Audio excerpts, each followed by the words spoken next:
Here is how to delete your Facebook account. First, go ahead and launch your Facebook or Facebook Lite application on your mobile device. Log into your account and tap on the three lines in the top right corner.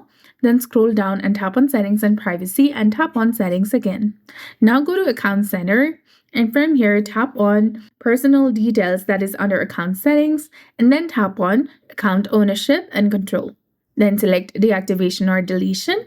Select your Facebook account and select Delete Account as you want to, which is permanent. Then tap on Continue and scroll all the way down and tap on Continue again to confirm. And last but not least, you need to go ahead and enter the password of your Facebook account in this box. Then tap on Continue again to confirm. Within 30 days of deletion, your account will be permanently deleted and you won't be able to access any of your information or data on your Facebook. But before 30 days, if you change your mind, you can come back and enter your username and password of your Facebook account and log in to your account easily and cancel the deletion. So that's it. I hope you found this video helpful. If you did, please like, share, and subscribe. Thanks for watching.